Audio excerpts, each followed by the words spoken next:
Dave, I'm real proud to have you back. And, it's not easy getting you, and you're a rock star. And back, also, you're a member of Tech Coast Angels. I think you still are. And we love collaborating with all the esteemed, obviously, angel groups in America and beyond. So, Dave, we've done probably, maybe a dozen deals together, both in Keiretsu Capital side, but also with our membership.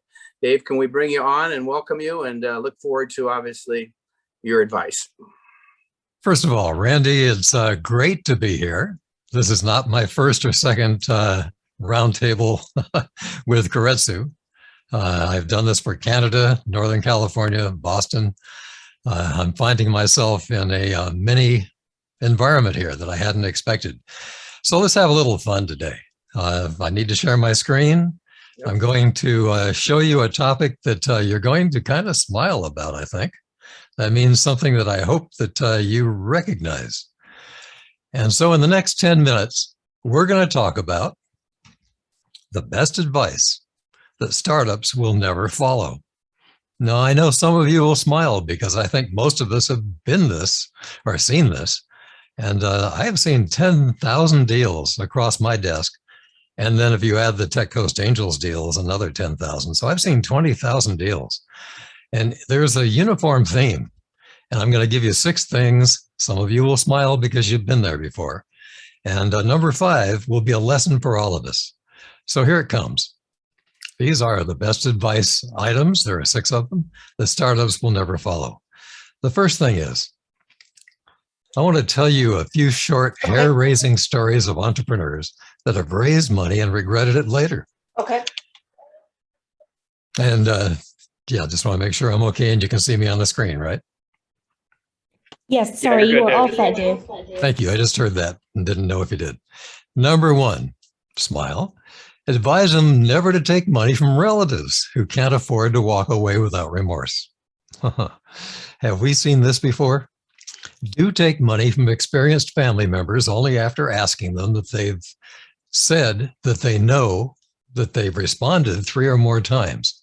And by the 3rd time, the entrepreneur can be pretty sure that they really aren't being overly emotional or feel that the investor, friend, or family person can't say no. And if things go smooth, they're more likely to remember that he or she wasn't pushy. And that gave them 3 or 4 separate opportunities to say no. I think there's a common expectation among entrepreneurs that seed money from family is great. Letting close relatives in at the ground floor, smile at that one. The problem, of course, comes if the business fails. Some relatives believe that a family bond is an insurance policy and that all investments or notes will always be repaid, no matter what the circumstance. You'll probably recognize this one too. Coach the entrepreneurs to consider whether the family member being asked to invest has the capability to walk away happily, with that in quotes, I guess, from a lost cause. So that's number 1. Number 2, advise them. Don't take money, especially startup loans, from unsophisticated investors. I was a co-lender, and I assumed the chairmanship of a young startup where the entrepreneur's cousin also loaned money under the same terms.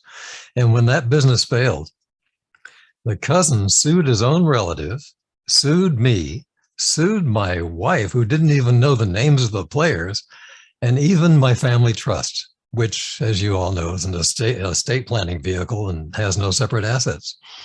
It took me several times the value of the cousin's loan and legal fees alone, and finally a settlement just to extradite my interest from a suit that had no merit whatsoever.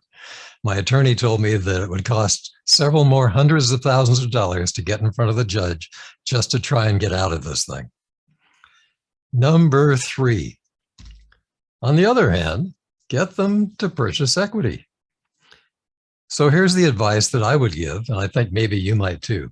Do take loans from sophisticated investors only after you've tried everything else to get them to purchase the equity.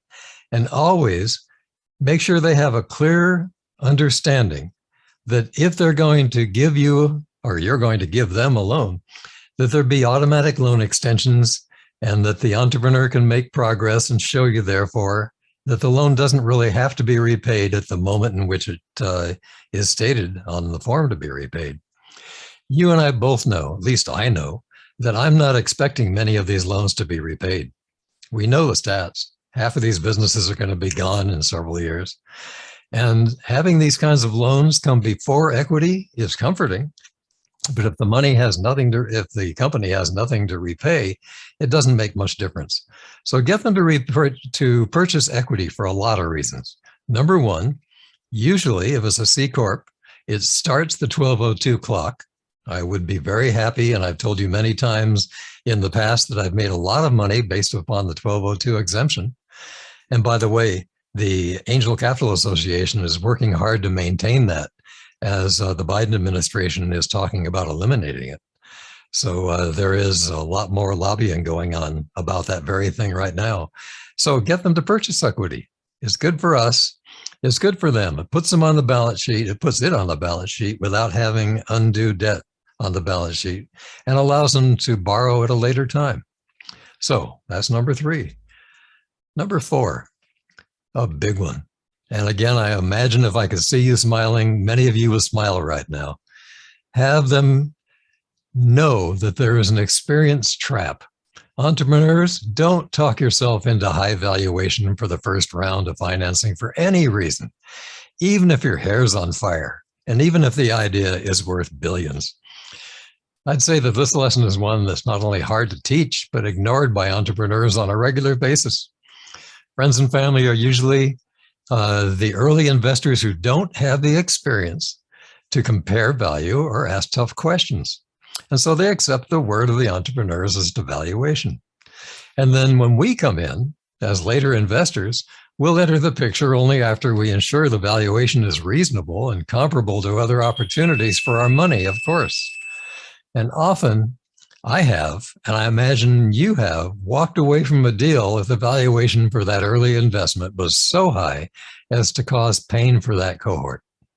I just don't want the friends and family angry at me for having said that the valuation is less than what they paid. It's just not worth the effort to argue with these early investors when there are so many other deals calling for our sophisticated investor money. Number 5. Don't take dumb money. And here, if you're taking notes, I've got 5 things to say about this one. Advise the entrepreneurs not to take dumb money when the investor or lender supplies nothing other than cash. That's us. So I've written a book. I've written 13 books, and I'm going to show them to you at the end of this. But the first book, Extending the Runway, was the one that kind of struck the nerve. And just to give you the theme of that book really fast, there are 5 attributes of a great investor, which are, and here's what I meant by taking notes. Number 1, the money we offer at reasonable terms. That's pretty easy, isn't it? Number 2, our collective ability to guide them with advice about the context, there's your word, of the business plan in relation to the marketplace. They could be doing something that is the wrong place at the wrong time, and we know it. It could be way too soon for their market or way too late. There may be a lot of other businesses they haven't researched. So there's something there. And if we look at the TAM, SAM, and SONG, the total available market, the serviceable available market, TAM, SAM, and SOM, serviceable available market, and the serviceable obtainable market, they may not have something that is relevant at all. So we need to be careful that we can advise them about the context of what they're doing. And that's number 2. Number 3 is our experience in the process of growing a company. Every one of us, or almost every one of us, has either managed or owned a company in the past. We have made mistakes. We have lost a lot of money making money. Aha. And in doing that, we have experience that we can pass on to these entrepreneurs to save them the money that we have invested. How about that? So that is number 3 of the things, of the 5 things that I think we add in the way of value when we invest. Number 4 is our knowledge of the best use of time, the corporate resource that is the critical amount of time available to get the product to market. It's not the time of the entrepreneur, although it may be, especially if the entrepreneur has to say something like, I approve every single change to the program, or I approve every single decision made. by all the employees, then it is the bottleneck created by the entrepreneur. But there's always a core time that we have to control in any corporation. Usually early in the development cycle, it is, of course, the developers, the chief developer, or the architect's time. We need to know that they understand the value of that time and make sure that it's used in the best way possible to speed to market.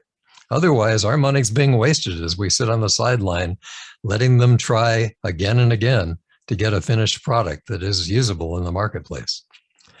And so number five, and the final one, is our access to the extended relationships we have.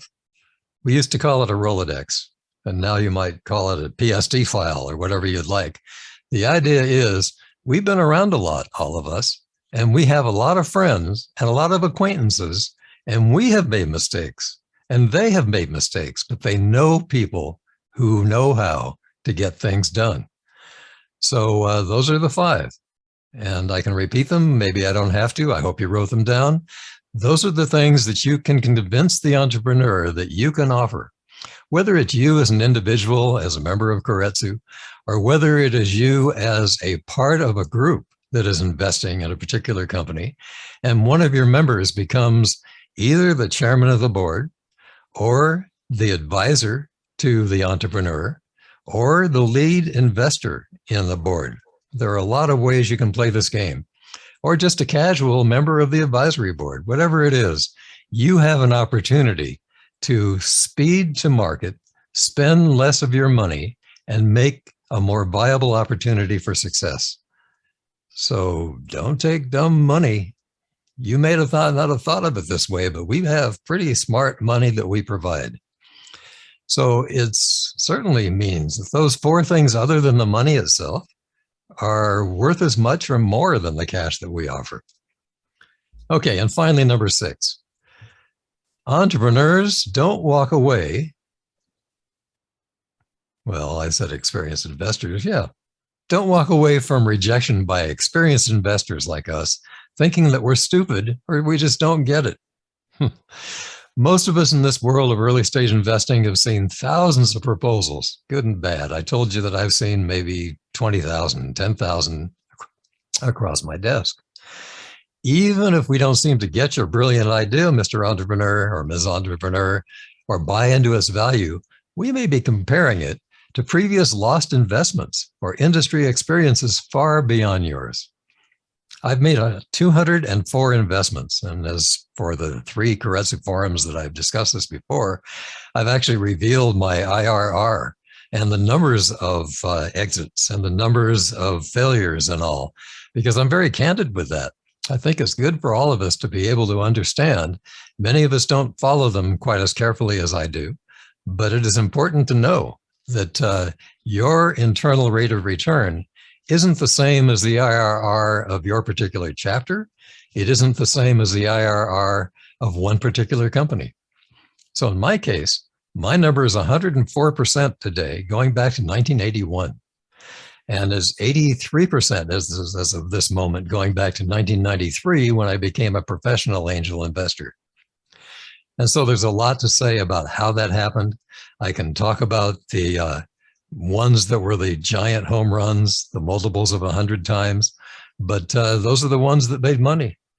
There was one 1,000x, there was one 3,000x, but it was a small amount of money in, and so it wasn't a large amount of money out, but it certainly changed that number. So finally, I guess I would say, advise them to ask 3 sets of progressively deeper questions to us to get down to the heart of why we didn't invest. Every contact should be a learning experience. We can all agree on that. And those with sophisticated investors like us are doubly valuable. So tell the entrepreneur, a well-phrased no could well be a step toward a correction of the course and a later yes. It's an important set of lessons that we can teach.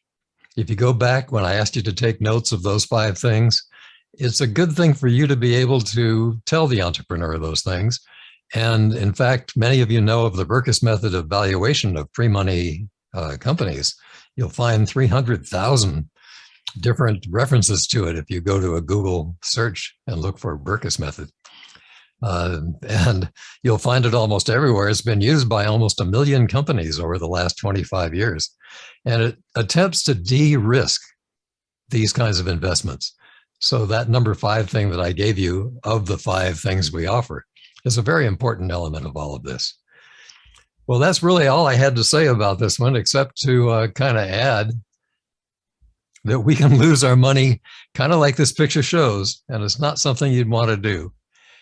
So the bottom line for me, I've had so many stories, I've written 13 books.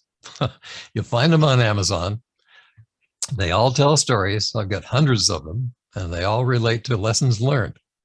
You can find me at the email address, or you can register for my weekly emails in which I tell one of these stories every single week in depth about one of the companies who either succeeded or failed miserably, and the lesson that I learned and the lesson that the entrepreneur learned as a result. That's it, Randy. Back to you. Well, let's put our virtual hands together for Dave and the wisdom.